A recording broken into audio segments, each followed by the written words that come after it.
Most people in their life, when they feel like they have missed their calling, or they have attempted to do something and it isn't working out, or they have hit obstacle after obstacle after obstacle, they feel like they are barking up the wrong tree.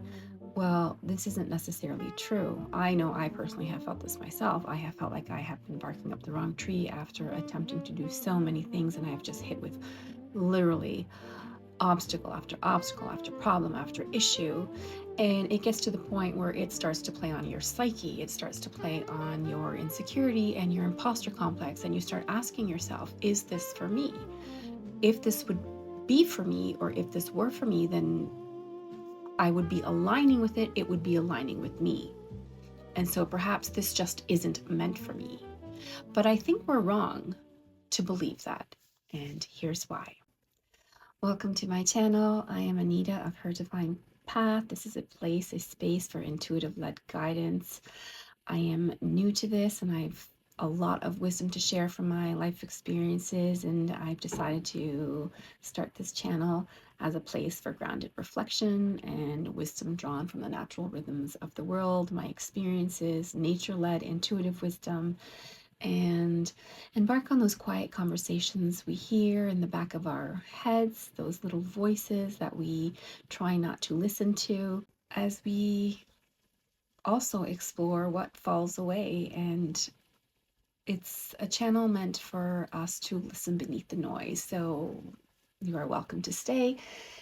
Take what resonates with you, and whatever doesn't, leave it behind. If you feel a need to share, like, or follow me for future wisdom and nature-led intuitive guidance, then click on the subscribe button or follow button, and I welcome you to my little community. Barking up the wrong tree. So let's talk about this. So going back to this feeling that many of us have felt like we are barking up the wrong tree because we are doing something that doesn't seem to be falling in place. And sure, a lot of that has to do with timing. But what if for a moment you thought, instead of you barking up the wrong tree, what if you were actually standing between trees?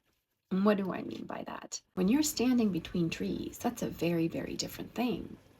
Because what is happening is not, I am not meant to do this, or people don't want to hear or see or join in on what I have to offer, do, or say.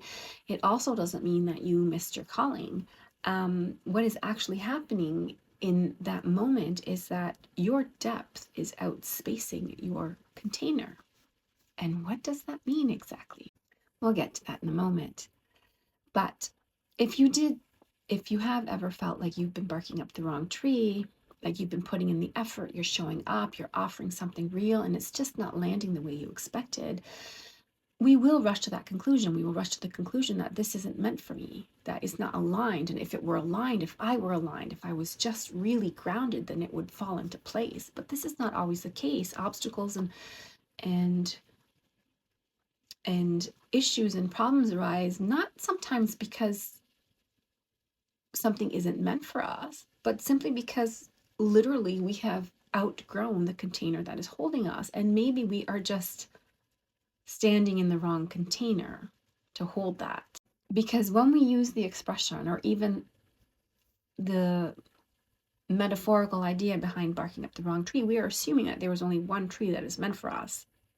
But if you imagine that you are standing in the forest among the trees, and you are standing between trees, then you understand that there are many directions that you can go in and many opportunities, and that there is no such thing as the wrong tree to be barking up. When you start to think about barking up the wrong tree as standing between trees, it's a very, very, very different place to be. When you stand between trees, the forest hasn't resolved itself yet. Your direction isn't wrong. It's uninformed. It's not precise. It's not refined. And it sometimes means that your intuition is moving way faster than the structures around you can hold. And this actually happens to people who are expanding spiritually, who are on a really great spiritual growth, and they have evolved and expanded far beyond what they can hold physically at the moment, their intuitive mind and their spiritual mind have grown far beyond the container, if you will. When this happens, it's not failure, and I don't believe it's a misalignment, because when we start pursuing other things on the basis or the belief that this is a misalignment, we always feel that call back, don't we? We always feel that draw back to that desire. Well, that's the first clue that you're not barking up the wrong tree, but that perhaps your depth is outspacing its container. When we are on these spiritual journeys, or we have a calling, we grow internally in perception, in discernment, in nuance. But the outer form that we are trying to pour ourselves into hasn't caught up to that yet. And that's a really hard place to be in. It's a really hard place to be in, because sometimes the growth doesn't always feel like that expansion. Sometimes it feels like compression and suffocating, and it's tightening and restricting, and you feel like the clothes just don't fit you anymore, because they don't. But you might not be able to afford to go out and buy new clothes. So what do you do in that situation? You either wait for the moment where you can buy new clothes, or you stop wearing clothes altogether. I mean, that's a very very deep metaphor that you're going to have to dive into on your own. But what I'm trying to say is that you're kind of spilling out of your clothes, so it feels awkward, right? Puberty feels awkward because it's that same sort of concept. It's that concept that we are outgrowing our space, our container. The clothes don't fit right. Your sleeves are usually up to your forearms. Your pants get shorter. I have so many photos of me as a young child and teen, where literally my pants are about 4 inches above my ankles, and my sleeves are 3/4 up my arm. But you know what? In future, I've actually always been drawn to those type of clothes. The French cut cigarette pants, the 3/4 sleeves, the tighter shirts, the more fitted pants. So it's interesting that sometimes what we see as restricting us when we are starting to outgrow it becomes the very thing that we are drawn towards to help identify or define ourselves, in this case, our work.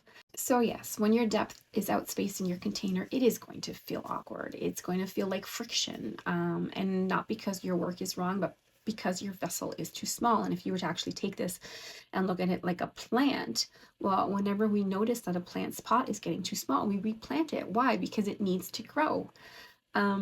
So sometimes standing between the trees is actually more appropriate for what we are experiencing, as opposed to we are barking up the wrong tree. And yeah, maybe that might be uncomfortable, right? Because we're thinking like, which tree do I stop and lean against? Well, maybe you just sit on the moss bed in between them all, and you take a clear pause, a break, you recalibrate, you really stop to listen to your intuition. Because in that moment, you start realizing that the space isn't necessarily asking you to quit, it's asking you to widen the container. And it's asking you to let that outer structure evolve to meet your inner knowing. And that's a really powerful place to be. And I want to remind you of this. Forests don't grow by choosing the right tree. Forests grow by allowing space, by allowing the light to enter, filter through to fuel their growth. Up next, we have what your depth, out spacing and pacing your container actually means. Stay tuned.